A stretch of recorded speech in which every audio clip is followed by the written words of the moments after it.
Salmo 73. É bom que você saiba, antes que a gente fale, e fique tranquilo, antes que o Botafogo ganhe do Vasco, você vai estar em casa. Eu não vejo nenhum tricolor na minha frente hoje, dá licença.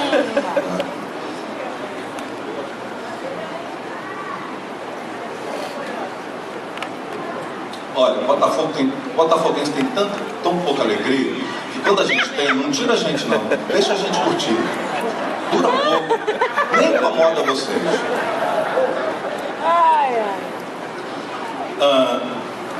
Asaf era alguém, foi alguém escolhido por Deus, e ele é o escritor do Salmo, como um dos líderes da adoração, do louvor, do ministério sacerdote no templo do Senhor. Ele foi alguém chamado por Deus por causa do seu talento, mas também por causa da sua devoção. E ele constantemente, aqui que chama a atenção o texto, ele constantemente estava no seu serviço.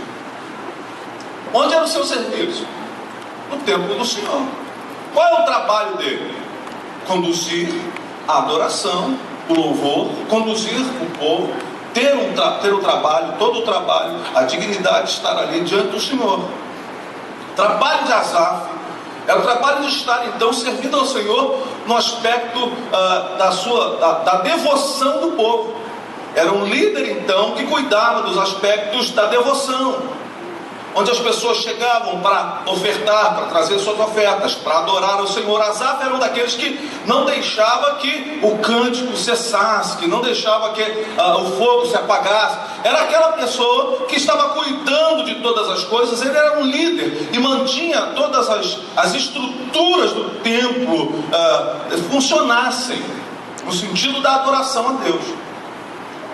Mas até alguém assim, que desenvolve um trabalho eclesiástico, nesse sentido, um trabalho sacerdotal, pode passar por momentos de esfriamento, de tristeza e até de perplexidade. Se um homem desse pode passar por situações assim, imaginemos nós. Se alguém que está ali, trabalhando na obra do Senhor, trabalhando na estrutura do templo, como um sacerdote, pode passar por momentos difíceis na sua trajetória de vida, imaginemos cada um de nós, nas nossas correrias de vida, na nossa dimensão de trabalho, nas questões que a gente vive, nos enfrentamentos do cotidiano. E o texto do Salmo 73 vai apresentar-nos um momento de crise na vida deste sacerdote, desse homem de Deus. O que revela para cada um de nós que mesmo as pessoas mais fiéis, mais tementes, mais trabalhadoras no ambiente religioso também podem passar por crises, podem viver momentos de crise. Então, preste atenção na construção que Asaf faz, relatando um pouco a sua experiência de vida. Ele começa dizendo: certamente Deus é bom para Israel, para os puros de coração. Quanto a mim, os meus pés quase tropeçaram, por pouco não escorreguei. Quantos de nós aqui, suspende um pouco a leitura, quantos de nós aqui talvez não possamos repetir a mesma expressão de Asaf, se a gente olhar para a nossa vida um pouco? Quantos de nós aqui tropeçamos na vida? Quantos de nós aqui já não escorregamos em alguns momentos da nossa história? Já vivemos situações das mais adversas na nossa trajetória de vida. E ele diz o porquê. Ele é alguém que tem a coragem de dizer o porquê. E olha o porquê dele. Pois eu tive inveja dos arrogantes quando vi a prosperidade desses ímpios. Eles não passam por sofrimento. E aí ele começa a desenvolver uma história a partir daquilo que ele tem como percepção. que não é toda a verdade, mas é a percepção de alguém que se deixou abater. Olha o que ele diz: eles não passam por sofrimento e têm um corpo saudável e forte. Estão livres dos fardos de todos, não são atingidos por doenças como os outros homens. Por isso o orgulho lhes serve de colar, e eles se vestem de violência. Do seu íntimo brota a maldade, da sua mente transbordam maquinações. Eles zombam e falam com más intenções. Em sua arrogância ameaçam com opressão. Com a boca arrogam a si os céus, e com a língua se apossam da terra. Por isso o seu povo se volta para eles e bebe suas palavras até saciar-se. Eles dizem: como saberá Deus? Terá conhecimento o Altíssimo? Assim são os ímpios, sempre despreocupados, aumentam as suas riquezas. Esta é a percepção de um homem de Deus, de um sacerdote vivendo uma crise existencial, vivendo um momento de dificuldade. Quando ele olha para o lado, e aqui está um fator preponderante na nossa caminhada, o cuidado para onde dirigimos os nossos olhos. Porque muitas vezes, meus irmãos, o nosso olhar pode olhar um pouquinho para uma direção equivocada no momento da nossa crise, e esse olhar pode nos fazer perverter todo o caminho que já trilhamos. Asaf tinha uma conduta, uma vida, uma comunhão. Todavia, aquela situação, aquele olhar que ele deu para a vida daqueles que não serviam a Deus, e com o coração transtornado, com a vida em dificuldades, aquele homem começa a ter uma visão sobre os outros que na verdade nem é toda a verdade. O que ele escreve aqui não é toda a verdade, mas porque seu coração está adoecido, ele olha e ele tem uma percepção equivocada sobre a situação. Asaf então chega a uma conclusão. Eles são sempre despreocupados. E no versículo 13, ele então trata para si mesmo de alguma coisa que começa a ser muito triste na sua vida. Uma conclusão que para ele é muito triste. E ele diz: certamente foi-me inútil manter puro o coração e lavar as mãos da inocência. Não valeu nada servir a Deus. É isso que ele está dizendo. Nesse tempo todo que eu estou servindo a Deus, não valeu de nada. Esse tempo todo que estou servindo a Deus, não serviu como nada. Porque os ímpios estão se dando bem e eu estou me dando mal. Uma percepção equivocada sobre a sua própria vida, uma percepção equivocada sobre a vida dos outros, e aí ele chega a uma conclusão drástica, que é a análise da sua vida sob o olhar de um momento. Ele encontra então um momento de tristeza, de dificuldade, de angústia, e ele então circunscreve toda a sua experiência de vida àquela situação daquele momento. Isso vai transtornando o coração desse adorador, vai transtornando o coração desse sacerdote, a ponto de ele achar que não valeu a pena servir a Deus. E a gente pensa assim: mas como é que um homem desse pode falar um negócio desse?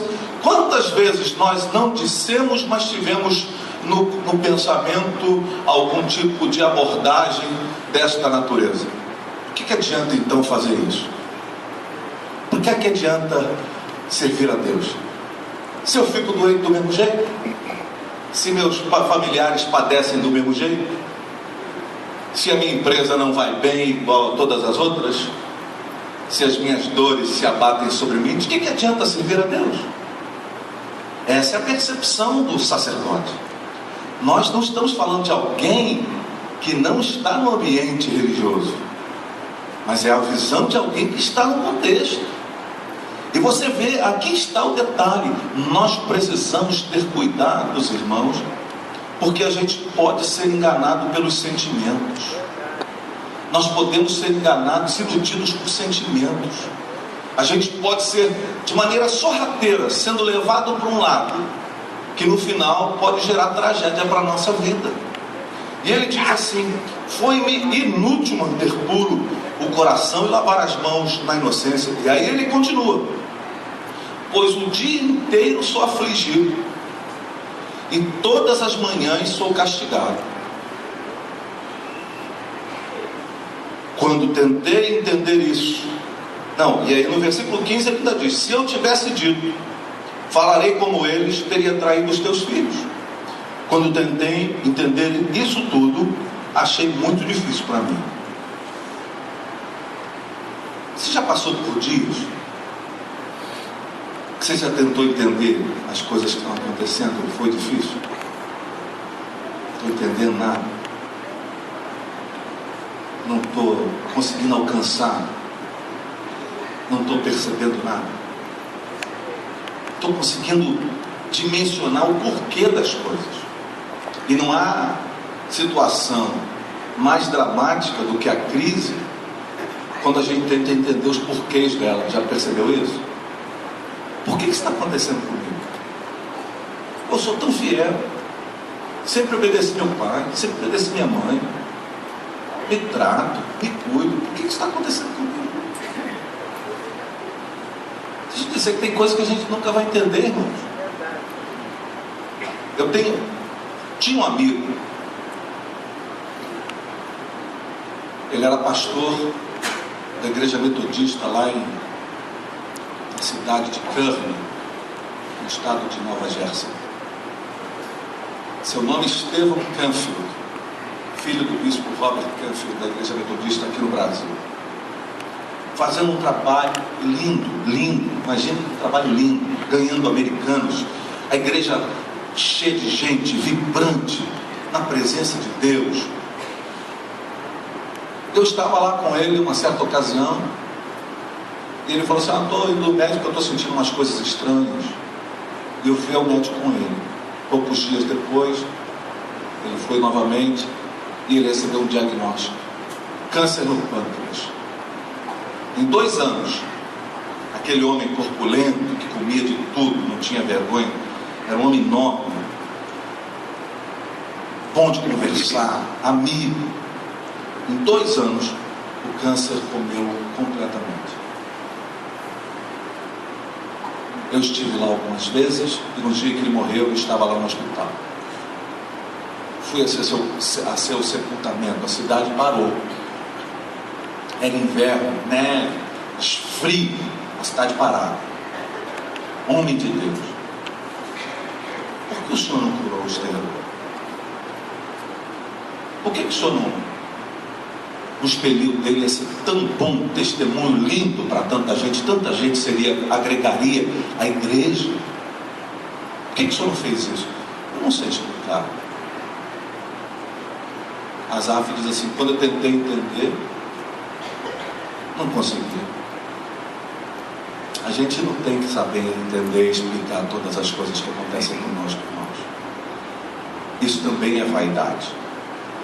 Não tente ficar explicando tudo que acontece com a sua vida matematicamente, porque muitas vezes você não terá respostas para todas as coisas. Mas olha o que Asaf faz. O versículo 17 diz uma coisa muito curiosa que pode passar desapercebido: até que entrei no santuário de Deus, e então compreendi o destino dos ímpios. Ah, sim, então foi na comunhão com Deus que houve um discernimento, uma revelação. É verdade. Mas o que tem de curioso nisso, pastor? O que tem de curioso nisso é que esse homem não saía do santuário. Esse homem estava sempre no santuário.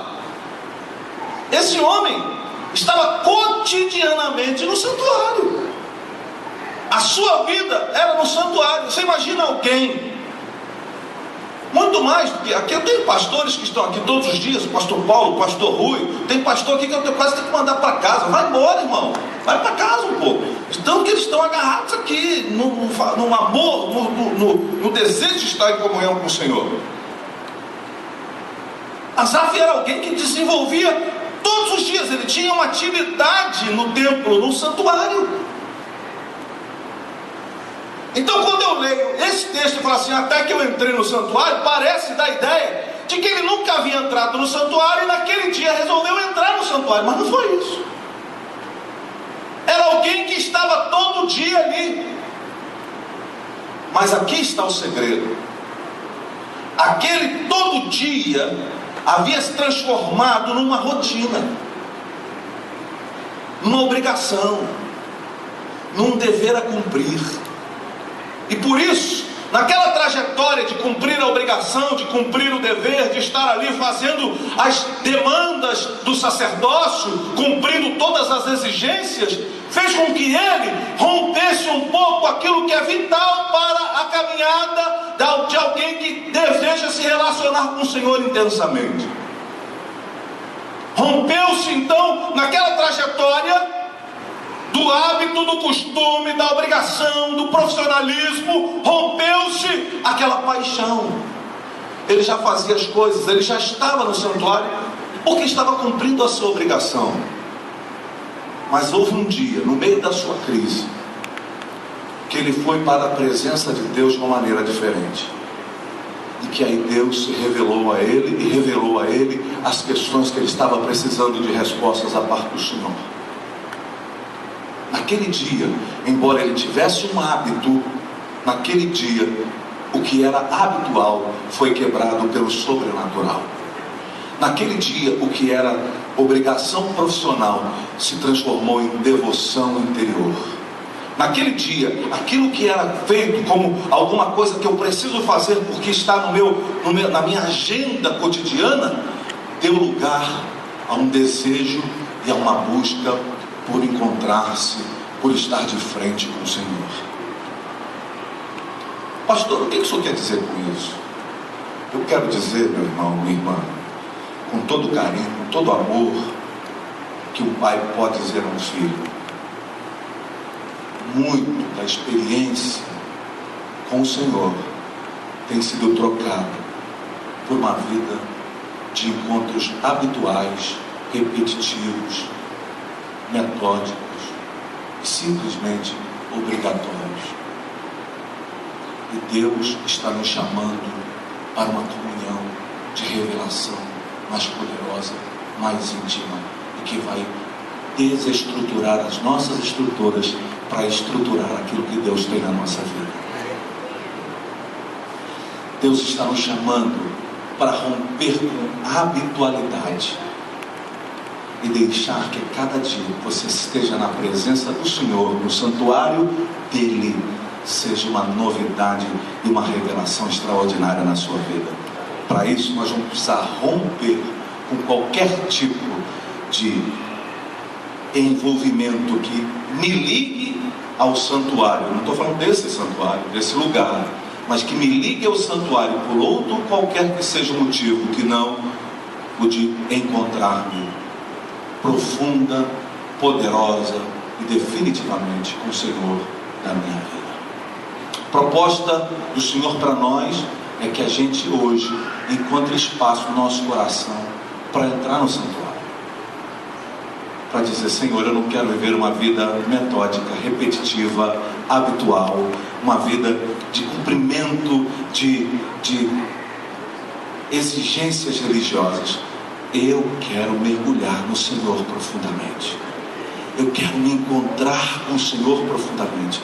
E eu quero crer que isso é possível para a minha vida. Muitas vezes nós vamos nos habituando com uma relação religiosa.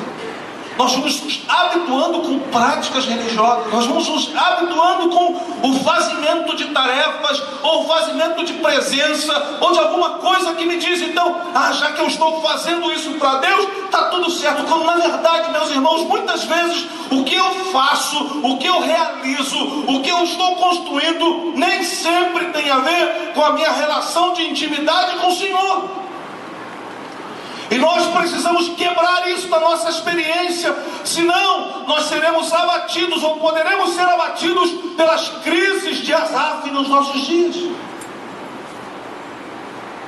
A gente chegar à conclusão qualquer dia desse que isso não está me valendo a pena de coisa nenhuma. Eu preciso me aprofundar relacionalmente com o Senhor. Eu preciso mergulhar nessas águas profundas do Senhor. eu preciso entrar no santuário de uma maneira diferente a cada dia. Vamos ficar de pé.